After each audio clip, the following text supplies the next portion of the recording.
Álvaro de Bazán nació en Granada en 1526, en una familia vinculada desde hacía generaciones al servicio de la corona y a la navegación. Su padre, Álvaro de Bazán el Viejo, había servido como marino y conocía de cerca los peligros del Mediterráneo y del Atlántico. En aquella época, el mar no era una frontera vacía, era un escenario de comercio, guerra, piratería y rivalidad entre las grandes potencias europeas. El joven Álvaro creció escuchando historias de combates navales, expediciones y puertos lejanos. Pero no recibió únicamente una educación basada en la gloria. Desde temprano, aprendió que el poder marítimo dependía de detalles concretos. Un barco debía estar bien construido, la tripulación debía obedecer órdenes precisas, y los suministros tenían que llegar antes de que comenzara la batalla. Una flota podía ser poderosa sobre el papel, y sin embargo, fracasar por falta de agua, pólvora o coordinación. Su padre fue uno de sus primeros maestros. Le enseñó a respetar el mar, pero también a desconfiar de él. Las aguas tranquilas podían cambiar en pocas horas. Un viento favorable podía convertirse en una amenaza. Una nave enemiga podía aparecer cuando todos creían que el horizonte estaba vacío. Álvaro comprendió que un comandante no debía dejarse dominar por la confianza. La prudencia no era cobardía, era la base de la victoria. España se encontraba entonces en pleno proceso de expansión imperial. Sus rutas unían Europa, África, América y el Mediterráneo. Pero cada ruta necesitaba protección. Los barcos mercantes transportaban riqueza y podían convertirse en objetivos de piratas y potencias enemigas. Defender el comercio significaba defender la supervivencia del Estado. Y para cumplir esa misión, la corona necesitaba hombres capaces de pensar más allá de una sola batalla. Bazán no tardaría en demostrar que había heredado algo más que un apellido. Había heredado una comprensión profunda del mar y una ambición que no se conformaba con cumplir órdenes. Quería convertirse en el hombre que diseñaba las operaciones, el hombre que anticipaba el movimiento del enemigo, el hombre que podía convertir una flota dispersa en una fuerza organizada. La primera gran prueba de Álvaro de Bazán llegó en un tiempo en que las costas españolas sufrían ataques constantes. El Mediterráneo estaba marcado por la presencia de corsarios musulmanes y por la rivalidad entre el Imperio Otomano y las potencias cristianas. En el Atlántico, los enemigos de España buscaban interrumpir las comunicaciones y golpear los convoyes que transportaban metales, alimentos y soldados. Bazán comprendió que defender el mar exigía algo más que perseguir barcos enemigos. Había que proteger puntos estratégicos, estudiar las corrientes y establecer sistemas de vigilancia. Las fortalezas costeras podían resistir un ataque, pero si no existía una flota capaz de acudir en su ayuda, terminarían aisladas. La guerra naval no consistía únicamente en hundir naves, consistía en controlar los movimientos de todo un territorio. Sus primeras campañas le permitieron desarrollar una reputación de comandante firme y cuidadoso. No buscaba el enfrentamiento por orgullo. Cuando atacaba, intentaba hacerlo con una ventaja clara. Aprovechaba la sorpresa, la posición y la concentración de fuerzas. Si el enemigo dividía su escuadra, Bazán buscaba derrotar cada grupo por separado. Si una fortaleza parecía difícil de tomar, examinaba sus suministros y sus rutas de apoyo. Ese modo de actuar podía parecer menos espectacular que una carga directa, pero producía resultados. El enemigo veía aparecer una fuerza española cuando menos lo esperaba. Sus barcos eran perseguidos, sus posiciones quedaban aisladas, y sus planes comenzaban a perder coherencia. Bazán entendía que la mejor batalla era aquella en la que el adversario llegaba al combate en condiciones peores de las que había imaginado. Su reputación creció porque sus hombres confiaban en sus decisiones. No necesitaba arengar constantemente a la tripulación. La seguridad con la que planificaba transmitía autoridad. Los marinos sabían que no les exigiría un sacrificio inútil. También sabían que, cuando llegara el momento de atacar, no dudaría. La corona comenzó a confiarle misiones cada vez más importantes, pero sus problemas no desaparecieron. Las flotas españolas sufrían retrasos, los barcos necesitaban reparaciones y los recursos eran limitados. Bazán aprendió a trabajar con lo que tenía. Esa capacidad sería fundamental en el futuro, cuando tuviera que reunir armadas enormes en poco tiempo y bajo presión política. Durante el reinado de Felipe II, la monarquía hispánica alcanzó una extensión extraordinaria. Sus territorios se extendían por varios continentes, pero esa grandeza también implicaba vulnerabilidad. Cuanto más amplio era el imperio, más rutas había que proteger, y más enemigos podían intentar golpearlo. La corona necesitaba un almirante que entendiera la guerra como una red completa. Bazán fue adquiriendo responsabilidades en el Mediterráneo y en el Atlántico. Participó en operaciones destinadas a recuperar posiciones, escoltar convoyes y combatir fuerzas corsarias. Su experiencia se volvió especialmente valiosa porque podía moverse entre dos tipos de guerra. En el Mediterráneo, las galeras dependían del remo, de la proximidad a la costa y de los desembarcos.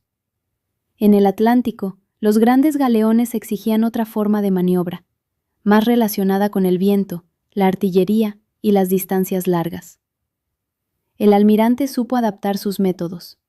No creía que existiera una única fórmula para vencer. Cada mar tenía sus propias reglas.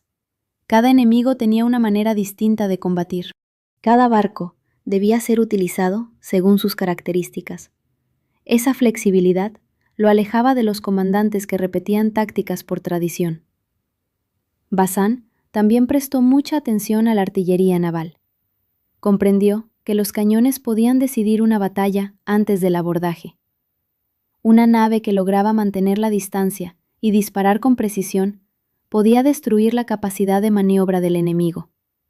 Pero la artillería no servía de nada si la tripulación carecía de entrenamiento. Por eso, insistió en la preparación, en la disciplina y en la coordinación entre los barcos. En los combates, procuraba que su flota no actuara como una colección de naves independientes.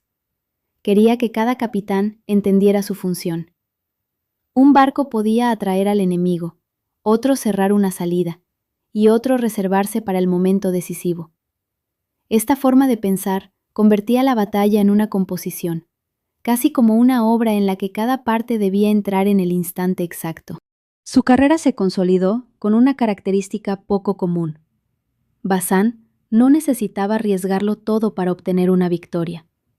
Prefería acumular pequeñas ventajas hasta que el enemigo quedara sin opciones.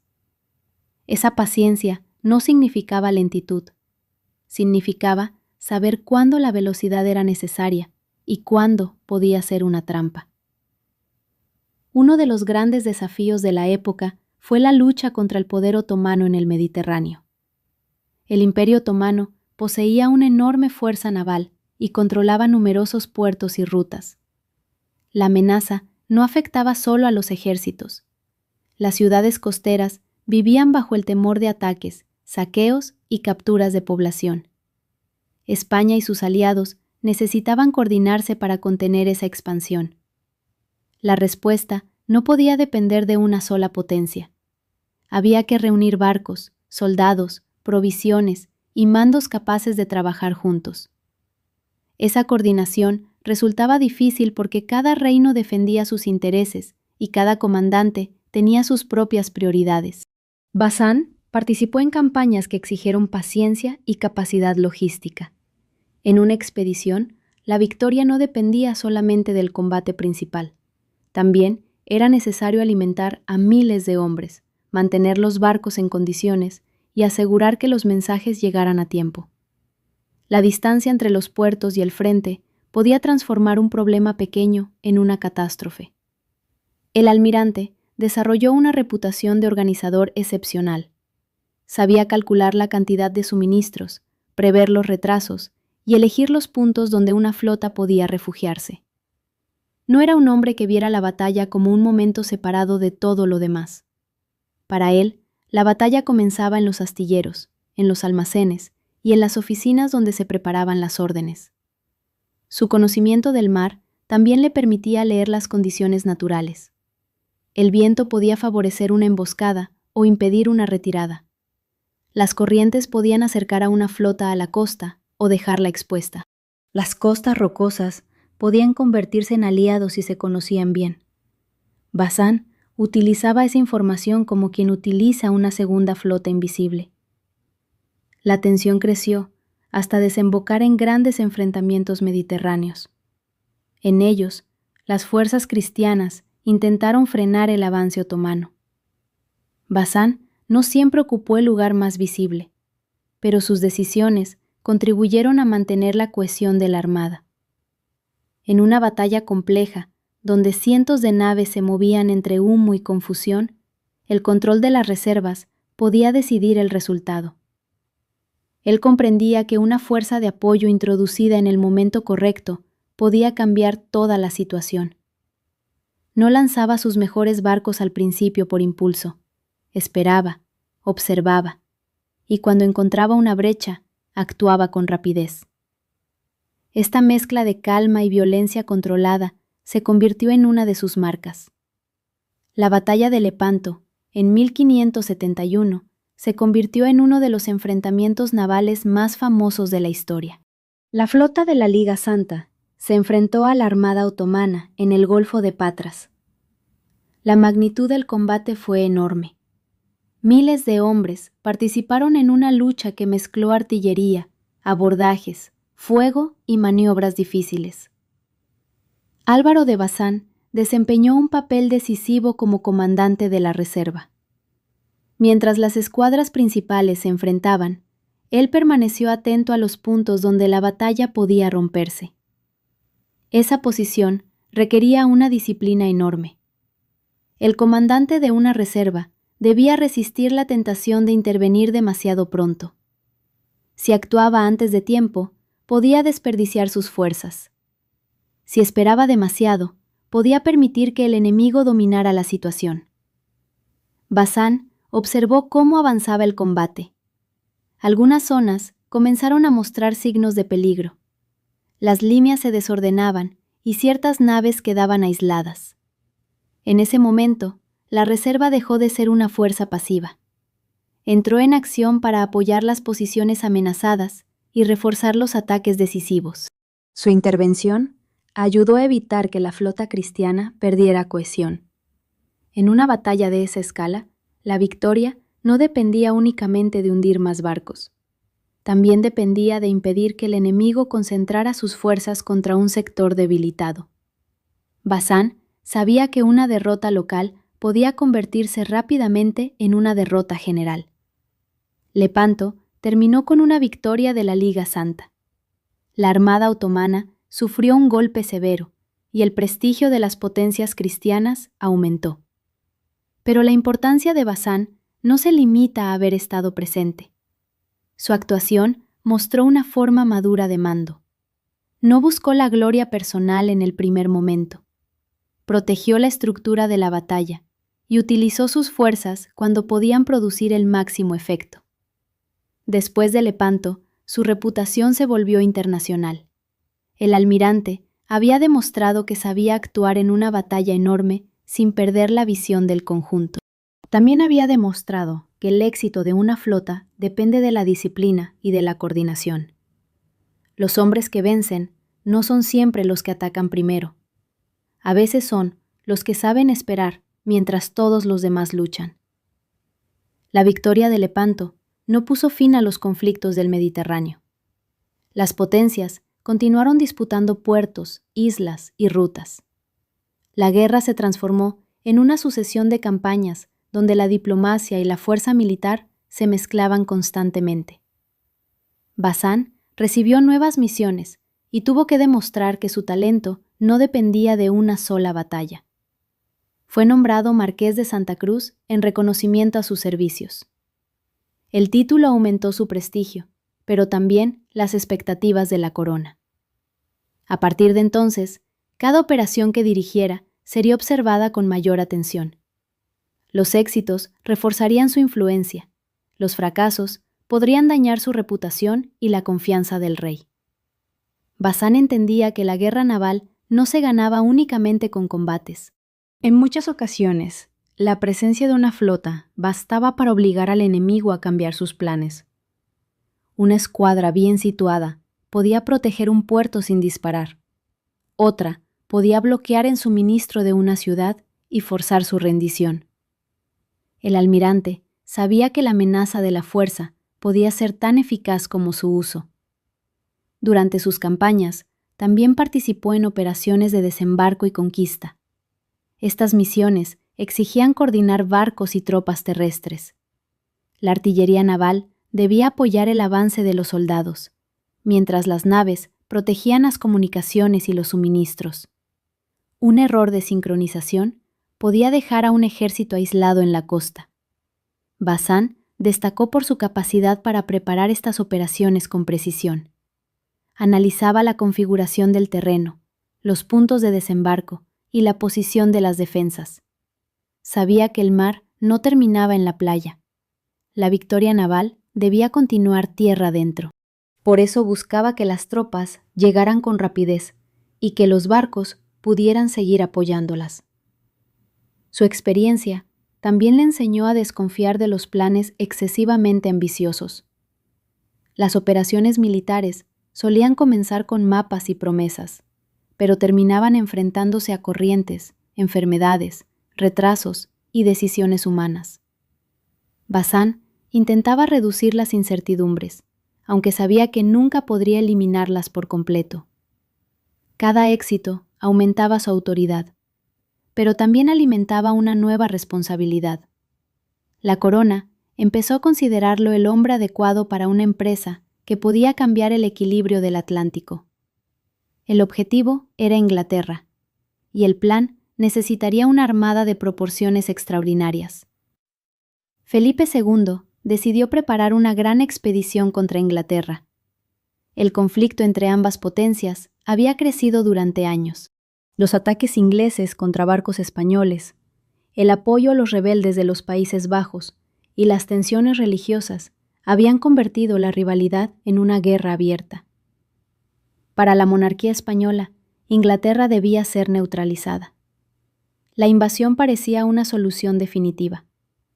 Álvaro de Bazán fue uno de los principales defensores de la operación, pero también uno de sus críticos más realistas. Sabía que cruzar el Canal de la Mancha era una tarea extremadamente difícil. Las aguas eran cambiantes, las costas estaban defendidas, y la flota inglesa podía aprovechar su conocimiento del entorno. Además, la expedición dependía de coordinarse con las tropas del duque de Parma, que debían embarcar desde los Países Bajos.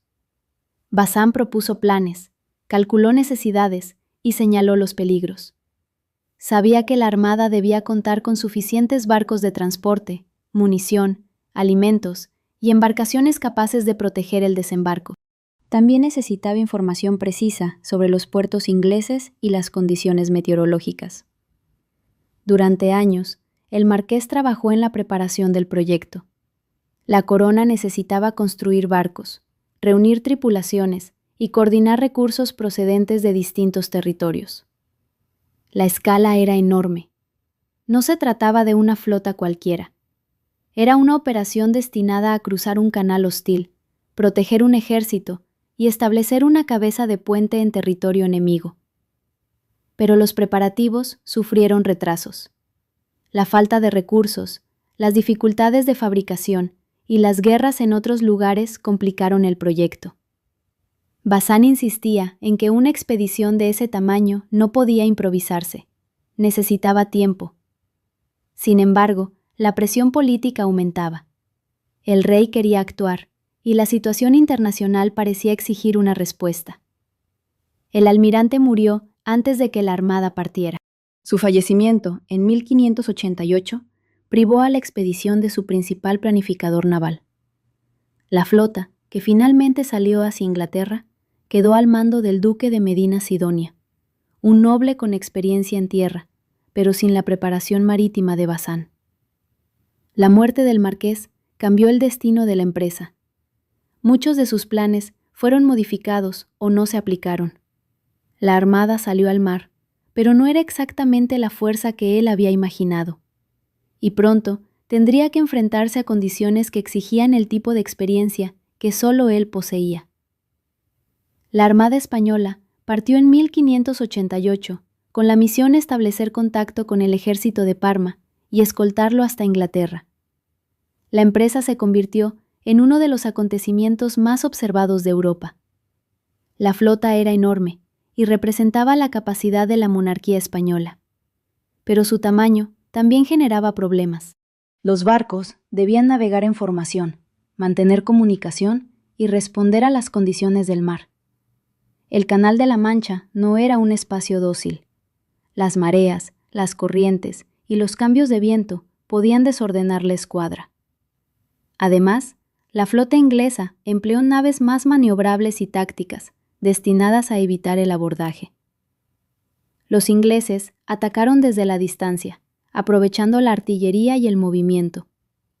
La Armada Española, acostumbrada en muchos casos a aproximarse para combatir, no pudo utilizar con facilidad algunas de sus ventajas. La ausencia de Bazán se hizo sentir en la coordinación y en la adaptación de la estrategia. El encuentro con la flota inglesa y la posterior acción de los brulotes provocaron desorden. Los barcos españoles tuvieron que abandonar posiciones y maniobrar en condiciones difíciles. Después, la Armada no logró reunirse de manera efectiva con las tropas de Parma. Sin ese enlace, el objetivo principal de la expedición quedó prácticamente bloqueado. La retirada se convirtió en una travesía peligrosa alrededor de las islas británicas. Las tormentas golpearon a los barcos. Algunas naves quedaron destrozadas contra las costas. Las tripulaciones, agotadas y enfermas, tuvieron que sobrevivir con recursos limitados. La imagen de una flota invencible se transformó en la de un ejército marítimo luchando por regresar. Durante mucho tiempo, la derrota fue presentada como una prueba de la superioridad inglesa, pero la realidad era más compleja. La expedición española fracasó por una combinación de factores. Hubo errores de planificación, problemas de coordinación, tácticas inglesas, mal tiempo y la imposibilidad de cumplir el enlace con Parma. También influyó la ausencia del comandante que había preparado gran parte de la estrategia. La historia de Bazán queda así rodeada de una ironía. El almirante que nunca perdió una batalla no estuvo presente en la campaña que más tarde se asociaría con una gran derrota española. Su muerte impidió comprobar cómo habría actuado, pero también permite imaginar cuánto habría cambiado la expedición con un comandante que conociera cada detalle de la guerra naval. La fama de Álvaro de Bazán creció después de su muerte. La corona lo recordó como uno de sus grandes servidores, y la tradición naval española lo convirtió en ejemplo de mando. Sin embargo, su importancia no depende únicamente de la imagen heroica. Sus campañas muestran una transformación profunda de la guerra marítima. Bazán ayudó a consolidar la idea de que una armada debía ser algo más que una colección de barcos. Debía contar con una estructura de mando, un sistema de suministros y una doctrina de combate. Los barcos tenían que trabajar juntos. La artillería debía utilizarse con precisión. Las reservas tenían que estar preparadas. Los desembarcos debían coordinarse con las fuerzas terrestres. También entendió el valor de la información. El conocimiento de las costas, los puertos y las condiciones climáticas podía decidir una operación antes de que comenzara. Un comandante que desconocía el terreno dependía demasiado de la improvisación. Bazán prefería reducir el azar mediante mapas, informes y planificación. Su carrera demuestra que la victoria no siempre se mide por el número de enemigos destruidos. A veces consiste en impedir que el enemigo alcance su objetivo. Una flota que protege una ciudad, mantiene abierta una ruta o evita un desembarco puede obtener una victoria, aunque no capture grandes cantidades de barcos. El marqués también fue un innovador. Diseñó y promovió la construcción de barcos, estudió nuevas formas de artillería y participó en proyectos navales que buscaban mejorar la eficacia de la armada. No era solo un comandante de combate, era un creador de sistemas. Su visión abarcaba la tecnología, la organización y la estrategia. Su figura fue utilizada posteriormente como símbolo de una España marítima capaz de enfrentarse a potencias superiores. Pero la historia real es más interesante que el mito. Bazán no venció porque la fortuna siempre estuviera de su lado. Venció porque preparaba las condiciones de la batalla. Sabía que la suerte podía favorecer a un comandante durante un instante, pero la preparación sostenía una campaña completa. Por eso su legado sigue siendo útil. No enseña únicamente a atacar, enseña a comprender. Enseña que la fuerza sin organización se desgasta, que el coraje sin disciplina se convierte en sacrificio inútil, y que una flota poderosa puede fracasar si no tiene un plan capaz de adaptarse a la realidad. Álvaro de Bazán murió sin conocer la derrota en combate. Esa afirmación, repetida durante siglos, explica buena parte de su leyenda. Pero su verdadera grandeza no está solo en la estadística, está en la forma en que convirtió cada experiencia en una herramienta para la siguiente campaña. No fue un almirante que dependiera de la temeridad. No buscaba el peligro para demostrar su valentía. Prefería ganar antes de que comenzara la batalla, creando una posición favorable, controlando los suministros y obligando al enemigo a reaccionar. Cuando el combate finalmente llegaba, sus decisiones parecían inevitables, porque el adversario ya se encontraba en desventaja.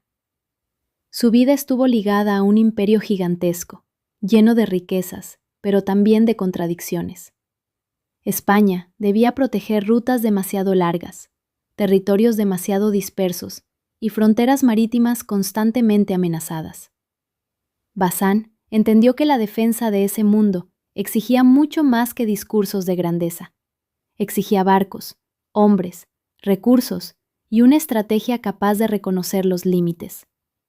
La campaña contra Inglaterra mostró lo que podía ocurrir cuando una operación enorme perdía su centro de coordinación. La ausencia de Bazán no explica por sí sola el fracaso, pero sí demuestra la importancia de su experiencia. Un gran proyecto militar no depende únicamente del tamaño de la flota. Depende de la calidad del mando y de la capacidad para adaptarse cuando la realidad destruye el plan original. Su legado se conserva en la memoria naval española, en los nombres de barcos, en los estudios históricos y en las historias de quienes han intentado comprender su carrera. Pero más allá de los monumentos, permanece una idea. El almirante que nunca perdió una batalla no fue un hombre sin límites. Fue un hombre que conocía los límites de sus barcos, de sus hombres y de sí mismo. Y al conocerlos, supo actuar. Supo esperar. Supo concentrar sus fuerzas y escoger el momento. Supo convertir el mar en una extensión de su pensamiento. Por eso sus victorias no parecen fruto de la casualidad. Parecen el resultado de una inteligencia que había aprendido a leer el viento, la distancia, la debilidad y el miedo. Álvaro de Bazán no conquistó la inmortalidad, porque nunca hubiera sufrido pérdidas. La conquistó porque nunca permitió que una dificultad se convirtiera en destino. En cada campaña, el enemigo encontraba una flota preparada, una cadena de decisiones y un comandante que no necesitaba prometer la victoria. La construía paso a paso. Y esa es la última lección de su historia. En el mar, como en la vida, no siempre vence quien tiene más fuerza. Vence quien entiende mejor el momento, el terreno y el precio de cada movimiento. Bazán lo comprendió antes que muchos, y por eso, siglos después, continúa siendo recordado como el almirante que nunca perdió una batalla.